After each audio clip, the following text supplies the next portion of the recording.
Bienvenidos a La Vida Boquete, crónicas y narraciones de boqueteños con boqueteños, para boqueteños y para todos aquellos que tienen los bonitos recuerdos de Boquete. Hoy tenemos como invitada a Cristobalina Cristi Urriola Zamudio. Bienvenida, Cristi, aunque tu nombre es Cristobalina. Mi nombre es Cristobalina. Bien. Qué gusto tenerte aquí. ¿Tú has nacido aquí en Boquete? Yo soy nacida aquí en Boquete, soy hija de Alba María Zamudio y José Octavio Urriola, boqueteños netos. Bueno, nosotros somos de la población boqueteña nacida en David, porque nosotros muy pocos son los que han sido nacidos aquí. Mi mamá es una de ellas, mi papá es también, y de ahí todo el resto de la población pues nace en David y somos boqueteños pues porque somos boqueteños. Sí, toda la vida hemos estado aquí y con aquel orgullo de ser boqueteño, porque definitivamente tenemos un pedacito del paraíso aquí y eso donde sea nos hace sentir orgullosos. Cuéntame algo sobre tu papá y la familia de tu papá. O sea, mi papá es José Octavio Urriola, es de los Urriola, fundadores también del distrito. Él viene de una familia aquí justamente de Altolino, donde se formó el pueblo de Boquete, que aquí está la iglesia, estuvo la biblioteca, el telégrafo, pero al traer el tren, obviamente el tren no podía llegar hasta tan arriba y se mudó hacia lo que es Bajo Boquete ahora. Ellos tenían aquí caña, café, y eran los primeros buceros que habían,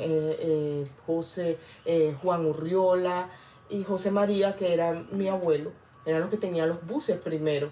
Entonces eran rialeros, iban hasta el pueblo por real, hasta la cantera, porque para este lado de acá no venían. Y mi papá aprende a conducir desde muy pequeño, desde jovencito, que tenía como 15 años, ya él andaba en los buses. Y ahí él decidió que ya no quería quedarse en la vida de los buses y empezó a viajar para Panamá con otro tío, otro Urriola, ese José Ángel, y entonces empieza a viajar para Panamá. Después de varios años de viajar con José, viaja con el señor Ruiz, que también viajó muchos años en su camión, como ayudante de camión, hasta que él pueda adquirir un camión de él, y es cuando se casa con mi mamá y nazco yo. Entonces ya mi papá se dedicó al comercio en David, Panamá, Boquete, Panamá, de legumbres, y de allá de Colón, de Panamá, traer mercancía para David, y eso así nos cría a nosotros tres. Con lo que es el comercio. A mi papá le gustó mucho lo que es el comercio. Era muy desenvuelto, muy alegre, muy vivaz, y esa vida le gustaba mucho. Entonces después tuvieron la oportunidad de adquirir esta finca y se dedicaron ya en su vejez a lo que fue la caficultura. Mi mamá, Alba María Zamudio, ella es del pueblo, vivían en el pueblo, ella trabajaba con el señor Rubio, Alberto Rubio. Ella trabajaba ahí, primero trabajó de Horna y después trabajó de Alberto Rubio. Ahí conoce al negro Octavio Urriola y se casan y se vienen a vivir al Bajito Elino, que ellos tenían una casita allí. Y al tiempo nazco yo, nace Octavio, que es el que me sigue, yo soy la mayor, Octavio y Rodrigo. Entonces mi papá, una de las cosas para él muy importante era la educación. Luchaba mucho para que tuviéramos la mejor, siendo un camionero que solamente fue hasta 4º grado, él quería que nosotros tuviéramos lo mejor, tuvimos la mejor educación que había en el distrito, y de allí la mejor educación a nivel de la provincia, y así fue por todos lados, que nos motivó siempre a educarnos y a crecer. Pues. ¿Qué más te puedo decir de mi papá? ¿A qué escuela fuiste? Yo fui a la escuela parroquial, después fui a Nuestra Señora de Los Ángeles, y de ahí a la Universidad Nacional. ¿Y tus hermanos? Mis hermanos, Octavio estuvo en la parroquial, en el Benigno, y estuvo, bueno, hasta ahí está el Benigno. Rodrigo sí en la parroquial, en Nuestra Señora de Los Ángeles, y en la Latina. Ah, qué bien. Sí. Y entonces ese sí se ha ido, el único que se ha ido a vivir para Panamá. Así que, bueno, hemos sido una familia, pues, no muy grande, no comparada con la de mi mamá, que era una familia muy grande, pero nos hemos mantenido en la, ¿cómo se llama? En esa unión de familia, que mis sobrinos son como mis hijos, igual que para mi hermano, mis hijos son como los de él. Y eso, a pesar de que somos pequeños, somos muy unidos, muy, muy, muy unidos. Bueno, también eso es lo que uno ha visto en las familias Sí, anteriores. justamente, mientras mis abuelos, o sea, tuvieron los abuelos, siempre las reuniones se hacían en su casa y pasábamos los veranos allá. Cuando ya no estaba mi abuelo ni mi abuela, entonces las tías nos reúnen y hacemos todo, tratamos de estar en familia.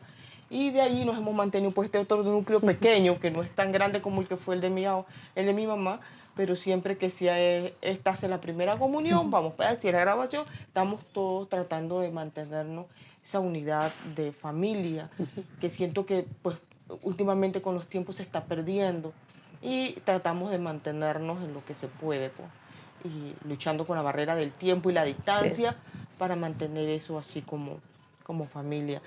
Tratando de recordar situaciones de las abuelas porque se pierde tanto.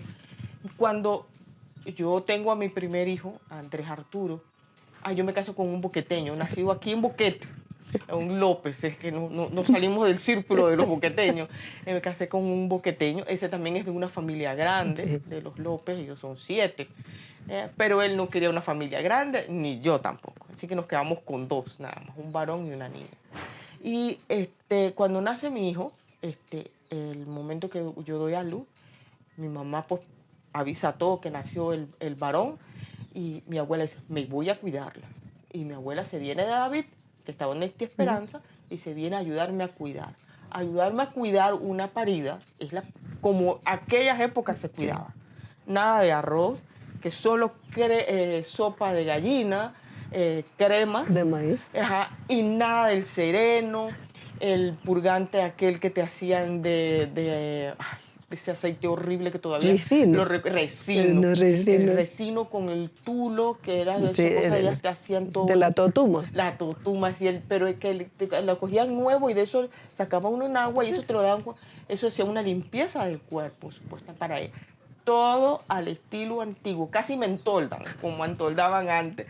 Y nada, en 40 días, nada de comida grasosa, ni nada, todo era light, dijo el otro. Y ella viene y cuida a cómo enseñar a darle de mamar a ese bebé, qué eran las cosas que debería comer para que no le hicieran daño al bebé, cosas que pues ahora las muchachas se quedan ahí, lo hemos visto con mi sobrina ahora. Eso, pero ¿eso qué tiene que ver? Bueno, eso decían las abuelas y uno antes no le chistaba nada a una abuela. Y bueno, se vino mi abuela y nos cuidaba, que esa era una de las medicinas que ellas hacían. Como decía mi mamá, el vinagre de guineo lo ayudaban no solamente para tomarlo y usarlo en la ensalada, sino que el vinagre de guineo, esa que ellas sacaban, lo usaban para disolver hematomas. Y, ¿cómo se llama? Dice que esa historia seguramente ella se lo olvidó, que yo pensé que la iba a contar, que mi abuelo cuando tenía 17 años estaba limpiando, estaba bajando una palma y se cayó de la palma de cabeza y quedó inconsciente. Él quedó inconsciente por 40 días. Y se supone que cuando lo operaron acá se dieron cuenta de que él estaba todo quebrado por esta parte de aquí y fue por la caída. Entonces ellas lo que hacían era que las viejitas, que decían las tías, le ponían vinagre de guineo en la cabeza y le daban a tomar consomé y le hacían una torta de huevo y se las ponían aquí sobre el estómago, porque dice que la piel absorbía los nutrientes y con eso lo mantuvieron por 40 días que estuvo el señor en coma. Allí estuvo. Y mi abuelo después de eso vivió 108 años. ¿Qué le parece a usted? ¿Algún tipo de tesoro escondido hay en todo eso? Sí, y hay muchas cosas. Mire que ellas sacaban uno que le llaman la birma de chirrisquí. Eso es una savia que se saca de una planta que crece a la orilla de las quebradas. Eso dice que suelda. no digo que dice que su edad, porque una vez mi mamá, por ir a atender el teléfono, que yo la estaba llamando, se cayó de rodillas y se fracturó esto de la rodilla. Ella, yo me voy a poner la birma, consiguió la birma y se la puso, que una de mis tías la saca. Se la puso, pero yo veía a mi mamá coja y con esa rodilla hinchada. Y tuve que llamar a hacer, ¿cómo se llama eso? Como un consenso de tías para que la obligaran a ir al médico, porque ella por sus propios pies no iba. Mi tía Esperanza sacó turno en un ortopeda y la llevaron obligada al médico. Bueno, la llevan y el doctor se queda mirando y le dice. Ella cuando fue para allá, obvio que se quitó la birma, porque eso es como la caraña de onda, es así más o menos. Se quitó eso y se fue para allá y se queda mirando al doctor. ¿Tú qué te pusiste? Porque a la edad que tú tienes, tú no sueldas como se ve en las radiografías que estás soldando. Entonces mi mamá dice, bueno, yo me puse una medicina que le pone mi familia, la usaba para soldar. Y dice, ¿yo qué te voy a dar? Sigue haciendo lo mismo que tú estás haciendo. Y vuelve dentro de un mes para hacerte la radiografía y me traes una muestra de eso. Igual ella la llevó, pero nunca supimos qué hizo el doctor con eso y se averiguó. Mi mamá no tiene nada, gracias a Dios. Mira la edad que tiene y mi mamá no tiene problema con su rodilla por la quebradura. Nosotros tenemos un perrito que tiene displasia de cadera y le pusimos como por 6 meses y Lynn está por ahí de lo más bien, caminando, corriendo por allí. Bueno, hay mucho... Buena, ¿qué tiene esa? No me pregunte, pero para mí es lo máximo para soldar. Y ahora estamos tratando de ver que mi tía nos explique cuál es la planta para que aprendamos para que no se pierdan ese tipo de medicinas que vienen de tan atrás y que han sido beneficiosas. Sí, como porque definitivamente todas han sido en base a algo natural, pero que pues, desconocíamos hasta el momento. Es toda una historia. Es una historia de quién aprendió que eso fuera y que fuera efectivo y entonces ahora sí se ha ido pasando. Y esa es la parte bonita de tener historias, de contar la historia de tu abuela, de tu tía, de sentarte una tarde a conversar con la tacita de café, con el chicheme, como hacíamos nosotros antes, y a contar las historias que se quedan y que puedes trascender y que pueden ser de mucho beneficio. Sí, sí. Por ejemplo, todo ese proceso del cuido que se le daba a la que era recién parida, que decían. Pues yo todavía no he leído que alguien haya explicado cuál fue eso. O sea, son cosas que se van quedando y se van quedando, y como se van quedando, se van perdiendo. Y quizás también nosotros nos perdemos, porque no nos cuidamos como antes la gente se cuidaba. Entonces, tenemos otros problemas. Sí, exactamente. No hacemos el cuidado adecuado. Exacto. Y ahondando en la historia que me contaba mi mamá de la India, de la mamá, no me acuerdo cómo era, mamá maíz o no sé qué le decían que era la que traía en el cabello, pues era una cosa sumamente importante y glorioso para todas estas señoras, mantener su cabello largo y muy bonito, sí. Ellas todas, eso era una cosa que admiraban mucho, de tener el cabello largo. Entonces, no sé si recuerdas que en una piedra aquí en Jaramillo hay una india pintada, labrada, que tiene el maíz guindado, la cosa de maíz guindado en Jaramillo, creo que es está la piedra esa de la mamá maíz, algo así se llama. Así que la historia de los doraces que contaban los abuelos de mi mamá está plasmada en una piedra allí. Entonces eran los doraces que han hecho todos estos petroglifos que hay por acá. Sí, aquí en la Piedra del Lino hay uno, se ven unas marcas así y redondas, creo que no tiene, dicen que podían ser mapas. Podían ser mapas, pero no sabemos exactamente qué pueda tener. No, ahí en el Huacal habían bastante. Así ahí esa parte sí es muy habían bonita. bastante, todavía no sé si existen, habían. Pero son cosas que uno está tratando también de darle el valor para recuperarlas y poder entender un poco más de lo que fue la vida de la parte de los originarios que fueron los doraces. Entonces eso también genera un interés por entender cómo era que vivían ellos. Sí, exactamente. Era tan bonito ver ese hecho de cuando ellos estaban allá en la finca, cuando íbamos a Cañas Verdes allá. Y entonces eso en una casita, estaba en el centro y había una extensión grande de sabanita. y nos reuníamos y mataban las gallinas y hacíamos los tamales, el puerco, mataban el puerco. Ese era un fin de semana de atareo total. Entonces en las noches, como ya no había electricidad, sacaban las guitarras, nos poníamos se ponían a cantar los adultos, los más viejos, y nosotros a jugar la lata o el escondido como entre 5 o 6 de la tarde, Sí. que nada más atrás de una parrita te escondías y no te encontraban. Qué sensación más linda, o estar acostado ahí viendo las estrellas mientras sonaba la guitarra. Eso era una de las sensaciones más lindas, igual como, ay, ¿por qué se les ocurre poner el pozo tan lejos y había que ir a cargar el agua de tan lejos? Y me decía mi mamá, es porque el agua no está donde tú quieres, Sí. es donde está la veta para hacer el pozo. Y yo eso lo hallaba tan largo, ir a buscar allá el agua, que todas las noches Sí. había que dejar todo suplido en la casa para poder fregar y todo aquello, ¿no? Pero estaba tan lejos, pero eran unas experiencias tan lindas que ya definitivamente muy pocos o casi nadie las puede vivir. Nadie puede vivir esas experiencias de vivir en el campo totalmente sin electricidad, Sí. y sin agua potable. Y sacarlo del pozo y ponerlo en la... No tenían, ¿cómo era que se llamaba? Donde ponían el agua. Esa era la... Las Las tinajas. tinajas. Sí. Ay, Dios librara que quebraran una tinaja de esa, Dios mío. Eso era, había que respetar las Sí, tinajas. las tinajas, Y sí. las tinajas había que lavarlas de cierta manera, Sí. con ciertas cosas, Ajá. y eso era todo un ritual. Eso que en la tranca había el montón, que era el chumico. Chumico. El chumico para fregar. Que eso era, mi mamá tenía allá abajo en la casa, el piso era de madera. Ajá, y también. agarraba ese piso. Con chumico. Y tía Bruni llegaba y decía, ay, pero aquí das ganas de sentarse en el suelo. Y mi mamá, se sentaban en el suelo. Pero Y que la madera era riquísima. Ajá. Riquísima. Sí, así que era una experiencia tan espectacular, siento yo, tan llena de situaciones que yo trato de que mis hijos, a través de la palabra, del cuento, de la historia, traten de vivir un poco, porque son cosas que se están perdiendo. Vamos a tener que hacer una finca en Caña Verde y vamos a hacer la experiencia de las Sí, cañas. definitivamente que sí. Sí, fue muy bonita esa historia de la época de nosotros niños, esa trascendencia que nosotros vivimos tan palpable. Ahora yo me imagino cómo serían ellos, de estar aquí, pues donde teníamos todo al alcance, y nos íbamos un fin de semana, un mes, a pasar ¿sí? en la montaña.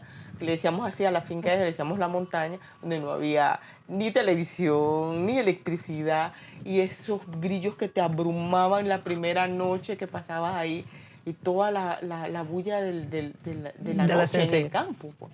Es una experiencia bastante, al principio era como abrumadora, pero ya después uno se acostumbraba al día así. Después de 2 días de corrinchar y subir árbol y bajar árbol, ya te convencía el cansancio y ya te podías dormir. ¿Y cuántos eran? ¿Varios primos? Sí, iban todos. ¿Ah, sí? Todos los hijos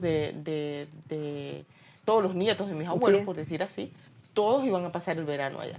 Eso nada más era banquito, porque a la hora de comer y la hora del cuento y los cuentos de terror, sacaban todos los banquitos y los acomodaban alrededor en la cocina para la hora de la historia. Así eran. ¿Tenían banquita o tenían banqueta? Banquitos y banquetas, de todo tipo de cosas había.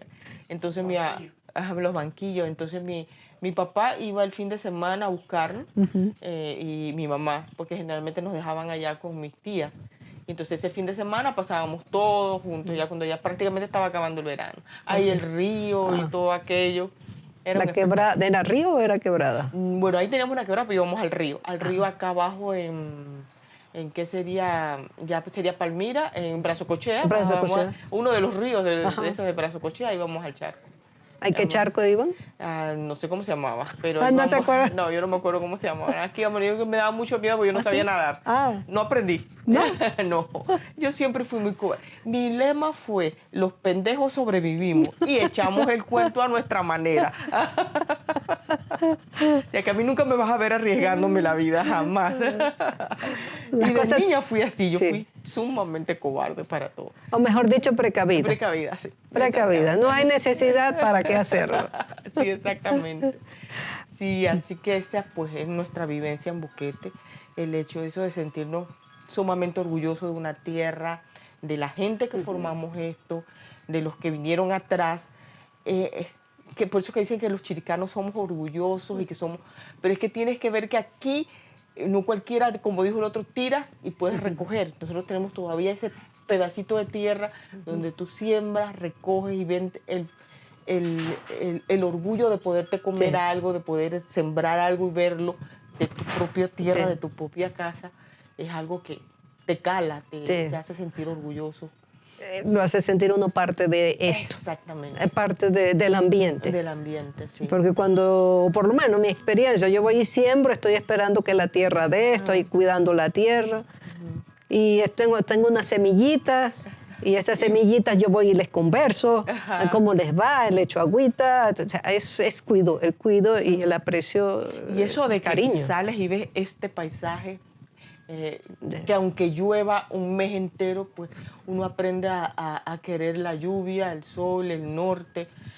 Yo voy de aquí para allá arriba caminando y digo, Dios mío, gracias, qué cosa más linda. Le digo a los muchachos, mamá, ¿estás fumando algo? Le digo, no, estoy llena de la emoción de sentir lo lindo cuando empieza ese norte a Sí. caer, ese que tú apenas lo sientes, ese frío tan rico, que esto es solamente aquí. Sí, correcto. Solamente aquí sientes eso. Eso me llena como de una emoción que no puedo describir. Nada más el norte, ahora imagínate todo el resto de las cosas lindas que tenemos. Las estrellas. Ah, sí, definitivamente. Porque sí es cierto que cuando se vive en el campo, Ajá. donde no hay luz, Ujú. las estrellas es una inmensidad. Ajá. Y eso Una aquí en belleza, Boquete, sí. cuando se va la luz, me encanta salir afuera si está claro. Ajá, mira, nosotros aquí, como no tenemos tendido eléctrico para atrás, sino que está todo subterráneo, nosotros no tenemos luces afuera. Así que en la noche apagamos todo eso, sacamos a veces, nos acostamos ahí cuando hay las lluvias de Sí. estrellas en la pajita al frente y vemos las lluvias de estrellas o sacan los telescopios y a ver si no nos pasa una nube, porque cuando uno decide que va a haber algo y una vez se nubla todo. Sí, sí, sí. Pero, y como esto es entre tantas montañas, tienes que tener mucha suerte para que todo te quede cuadrado en el lugar para Y ver. a veces es un ratitito así Sí, chiquito. sí, sí, sí, total. Pero sí, es una experiencia muy bonita, es una experiencia muy bonita. Y ¿Cómo? bueno, de ahí pues la experiencia pues de vivir ahora entre la moda y el café, que pues a Andrés, mi esposo, le encanta lo que es el café, así que entonces entramos en una nueva, ¿cómo se llama esto? En una nueva onda, por decir así, que es el café y es otro ambiente muy bonito para vivir y estar. Así que pues la experiencia de ser boqueteña es única y de nacer aquí y vivir en este pueblo creo que es única y irrepetible, ¿no? Puedes ir y visitar muchos lugares hermosos porque los hay, pero este huequito de mundo es un paraíso, definitivamente que sí. Y que esa es mi vivencia de boqueteña. Qué gusto escucharte y qué gusto saber que tienes el entusiasmo que se pega. Porque realmente cuando uno escucha a las personas que muestran ese entusiasmo y se siente que es de corazón, todo el mundo quiere como, yo quiero ir a probar eso, yo quiero que me den un poquito de eso. Sí, definitivamente, sí. Así que un gusto haber conversado un ratito contigo. Si tuvieras que decirle a alguien qué cosas la vida te ha dado aquí en Boquete y que te ha ayudado a ser la persona que has llegado a ser. Bueno, la vida me dio dos padres que me enseñaron a trabajar, me enseñaron el amor por la familia, los valores, algo tan insignificante para muchos como es el saludar, el dar eso que tú desde que saludas das gracias y todas esas cosas nos las enseñaron arraigadas total y completamente. Eso, el valor al trabajo, el respeto y sobre todo el amor a Dios. Eso es para mí lo más grande que uno puede tener, que lo hemos tenido porque se lo enseñó Reyes Zamudio y Cristobalina a mi mamá, José María y Olivia a mi papá, y eso se los enseñaron ellos a nosotros y nosotros a nuestros hijos, arraigado totalmente. Pero eso viene de que somos de aquí, de este pueblito chiquitito y para muchos insignificante, mucho más en la época que fue de mis padres, pero grande en valores, en esfuerzo, ese tesón, en luchar como hicieron ellos, de nada, para atacar esas numerosas familias y sacarlas adelante, pero con eso, con el amor a Dios y con los valores bien puestos. Y eso es lo que yo pienso que es lo que hemos heredado de esta tierra y de esa gente que se formaron en esa tierra. Eso es lo más importante. Muchas gracias, ha sido un gusto. Gracias a ti, Elisa.